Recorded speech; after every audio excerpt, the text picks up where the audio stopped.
अंता से good news आ रही है। अंता की अच्छी न्यूज आ रही है। राजस्थान में माहौल बन चुका था पहले से। उम्मीद करते हैं कि शाम तक बहुत अच्छी मार्जिन से कांग्रेस जीतेगी। सर, आप सीनियर पर्यवेक्षक थे बिहार, वहाँ गुड न्यूज नहीं आ रही। बिहार के परिणाम जो है निराशाजनक है, इसमें कोई दो राय नहीं, क्योंकि जिस प्रकार का माहौल हमने देखा, एक तो जो महिलाओं को 10,000 रुपये दिए गए, प्रीमा फेसे मैं कह सकता हूँ प्रथम दृष्टिया तो मुझे लगता है 10,000 रुपये दिए गए। वो चुनाव कैंपेन चल रहा तब भी बांटे जा रहे थे, ऐसा कभी होता नहीं है। कैंपेन चल रहा है, पोलिंग होने के एक दिन पहले से पैसे जा रहे खाते में उनके। और राजस्थान देखिए आप, राजस्थान में हम टेलीफोन बांट रहे थे, मोबाइल फोन बांट रहे थे। जिस दिन आचार संहिता लागू हुई उसी वक्त मोबाइल फोन बटना बंद, बल्कि जो पेंशन थी बुजुर्गों की, विधवाओं की, निसज्जनों की, बंद, बांट नहीं सकते आप। और बिहार में सब बढ़ रहे थे, पेंशन बढ़ रही थी, पैसा बढ़ रहा था। 10,000 रुपये बिहार जैसे प्रदेश में महिलाओं को मिल जाए तो आप सोचते हो क्या हो सकता है। एक तो वो फैक्टर भी था, और उसी में आता फिर इलेक्शन कमीशन मुख दर्शक बना रहा। उसने क्यों नहीं रोका? 10,000 रुपये बट रहे थे, चुनाव चलते हुए इलेक्शन कमीशन रोकना चाहिए था, उसको रोका ही नहीं उन्होंने।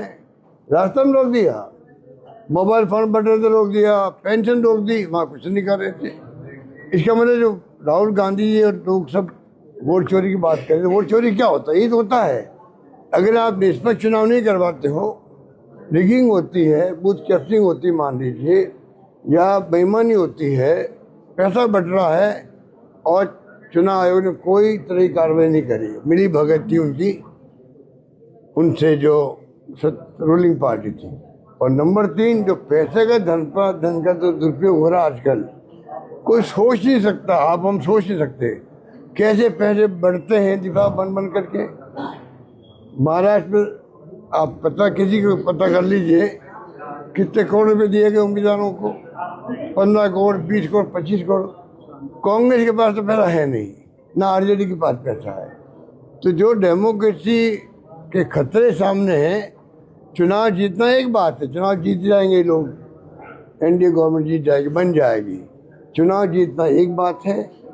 जैसे मैं कहता हूँ मोदी जी प्राइम मिनिस्टर 3 बार बन गए हैं, पर मेरा मानना है कि देश को जरूरत आज भी मैं मानूंगा, विचारधारा जो कांग्रेस की है वो देश के हित में है। देश को जरूरत कांग्रेस की है। और ये लोग जो धन बल इकट्ठा कर लिए इलेक्ट्रल बॉन्ड के माध्यम से, ईडी के नोटिस जाओ, 50 करोड़ आ रहे, 100 करोड़ आ रहे, तो नोटिस खत्म हो जाता है। अब जाके सुप्रीम कोर्ट ने कहा नहीं, वो तो असंवैधानिक है। अगर संवैधानिक है आपके ये इलेक्ट्रल बॉन्ड, बंद कर दो। अरे बंद तो कर देंगे, तो जो पैसा इकट्ठा किया है करोड़ अरबों रुपये, वो पैसा हमारे खिलाफ उपयोग करा, रोक क्यों नहीं रहो उसको? आप पैसे जमा करो पीएम रिलीफ फंड में। तो कहने के मतलब कई बातें कहने को है। आज प्रथम दृष्टया ये कह सकते हैं कि 10,000 रुपये महिलाओं को बटना, चुनाव आयोग का कोई रोक लगाना नहीं, पेंशन बढ़ती रही वहाँ पर, और पैसा खूब धनबल का प्रयोग हुआ। सर, एक काम आप करके आए थे, वो देरी से किया था। तेजस्वी को आप लगता नहीं पहले सीएम फेस डिक्लेयर करते थे, तो ये भी अब देखिए वो तो वो बात तो समाप्त हो गई। सोच समझ के कोई फैसला हुआ होगा हाईकमान से भी, सोच समझ के आप बातचीत तेजस्वी से हुई होगी, इसकी मुझे जानकारी नहीं है, पर उसका कोई मैं समझता हूँ इश्यू नहीं है। वो वेलकम हुआ, उसको जो फैसला हुआ वेलकम हुआ। और स्वाभाविक चॉइस तो तेजस्वी थी वहाँ पर, कोई दिक्कत थी नहीं उसके अंदर। धन्यवाद।